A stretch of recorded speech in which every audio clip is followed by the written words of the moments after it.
What's up, everybody? It's Christian and Alexis from Tiny House Expedition. How's it going? Hey there! So today we're going to talk about something super important that I know all you tiny housers want to know about, and it's tiny house parking. How does parking your tiny house in a backyard compare to a tiny house village? We've parked in both situations. Many times. There's pros and cons of each. Some are significant and some are just personal preference. So when we say tiny house villages, what are we talking about? Good question. So we mean mini neighborhoods, like a pocket neighborhood, eco-villages, farm communities, year-round RV parks, and everything in between. If there's more than 2 tiny houses on that property, you can call it a community. Totally, yeah. So when we say backyard parking, that seems pretty obvious. Parking in the backyard. But technically, it's when your tiny house on wheels is being used as an ADU or accessory dwelling unit. So you're parked on the same property as a standard single-family house. The backyard spot can be tiny or spacious. Our current parking spot is behind a house on a half-acre lot. And it's absolutely great. We love this spot. And it's close to things that we like to do. It's a great little backyard. And there's room for Winnie, our puppy dog. And if you want to know how we found this, how we scored this sweet spot, check out the video in the card above. The main factors behind what tiny house parking spot you'll most enjoy come down to comfort, convenience, and amenities. And now we're going to get into the pros and cons of parking your tiny house in a backyard or in a village. Let's talk about convenience. You know what's convenient is living where you want to live. True that. Yeah. You probably want to live in a specific spot for a short time or a long time, to be near a job or family members or some other reason. But you live in a tiny house on wheels, so you have that option to move if you need to.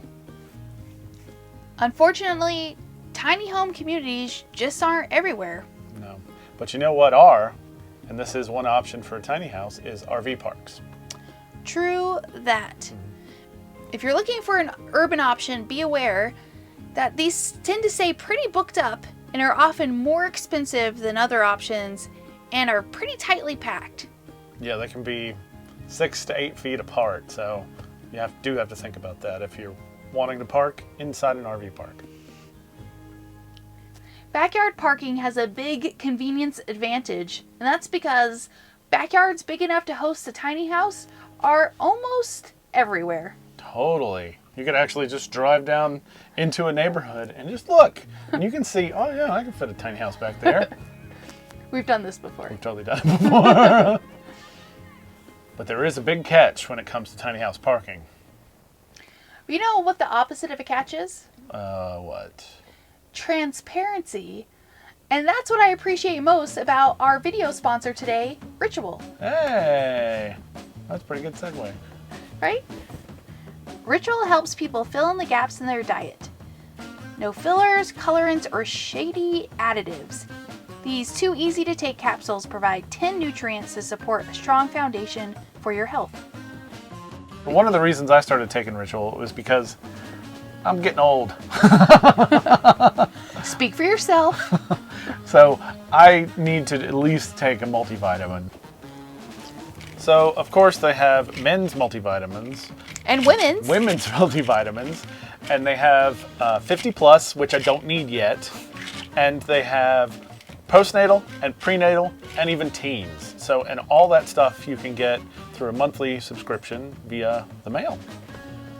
And right now, Ritual is offering 10% off for the first 3 months. So use code TINYHOUSE, and the link is in the description. So what is it? The catch to backyard tiny house parking. Well, why backyards are readily available, you have to do quite a bit of legwork to find a spot that's going to work for you, and you got to find a host that you get along with, and the backyard's got to be big enough. But the underlying massive catch is legality, and that most cities don't allow RVs and tiny houses on wheels to be parked and occupied for more than a certain amount of days, if they allow it at all. And the HOA has something to say about that too. So what that means is most tiny house parking is what we call unpermitted. Unpermitted. You did it! Don't patronize me. Unpermitted. I said that. So basically, illegal. Now, illegal sounds really bad, but it really can just be like bending the rules. Right. You know, you got to be a respectful neighbor, a responsible neighbor, and that will get you pretty far. But here's the deal. If one neighbor or just a passerby complains about your tiny house, you can get an eviction notice. You could get fines. You might have to leave in as soon as, a few days. Oftentimes you can get more time than that. But so that's the catch. So if you're the kind of person that doesn't like risk, I totally get that, but then this probably isn't the option for you. Fortunately, there are a growing number of cities that are accepting tiny houses on wheels as ADUs. It's a big country, but it's happening slowly but surely. A few places you can find this are Great Barrington, Massachusetts, Lyons, Colorado, and a whole bunch of cities across California. There's just a few requirements that you have to meet for legal backyard parking. On the other hand, tiny house communities are stress-free when it comes to legal issues. That is with the exception of unpermitted backyard communities. So a backyard that has 2 or more tiny houses in it. So what do all these things cost? Well, parking in a backyard is definitely one of the cheaper options. For instance, we pay just $3.10 a month. That gets us our parking spot, electricity, water, internet, and trash and recycling. Yep. So it's a pretty good deal. Oh, and sometimes we can do work trade agreements where we can get discounts off our rent for doing stuff like yard work. With a backyard parking spot, expect to pay between $200 and $600. Personally, we think paying over $400 for an unpermitted parking spot is too much. Yeah, it is too much. Tiny home communities have a broader price range based on location and amenities. And they can go from as little as $400 a month to, as we've seen, up to $900 a month. But electricity is often extra. Paying a little more overall for peace of mind might be well worth it for you. And when considering available amenities, it might even seem like a bargain. Especially if they got like a pool. Yeah, a pool would be the deal. Hell yeah! Unless we could ever find a backyard with a pool or a hot tub. Oh, a hot tub. Life goals. Yeah. In a tiny house community, there can be an array of amenities, like a big community garden, A common house with a lounge and laundry facilities, a pool, like you mentioned, ooh, a pool would be awesome. fire pits, walking trails, and a dog park. And sometimes you can enjoy free Wi-Fi. But don't plan on it being the best Wi-Fi you've ever had. A lot of times it can be weak.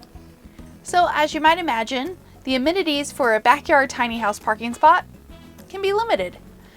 You can get pretty good internet access sometimes, and you can enjoy a little outside space to yourself. While outdoor living space in a backyard parking spot can be somewhat limited, it can feel pretty private through your own fencing or just careful placement. Where we're parked on the far side of the yard, it's a great little spot just because we have our own little front yard all to ourselves. And we don't have any views of their back porch, and they can't see us when we're hanging out, sitting at our outside table. And if you're lucky enough to find a farm or maybe even a ranch to park on, you're going to have all kinds of privacy. You might have a couple of horses or something like that in your backyard, but that's all right. But if you're expecting more privacy from a tiny house community, you might be disappointed. Some of the houses can be 6, 8, 10 feet apart, and some people might think that's a little bit too close. On one hand, it's not much different than a new housing neighborhood. But on the other hand, you don't really have any interior rooms to retreat to. But there are some tiny house villages that have larger lots, so you can have some of your own space. Yeah, you could have a front and maybe even a backyard that's a little bit secluded. Ultimately, the beauty of living in a tiny house community is having more neighbors and having more chances for friendly encounters and having that close-knit neighborhood feel. This can be achieved in a backyard, just on a smaller scale.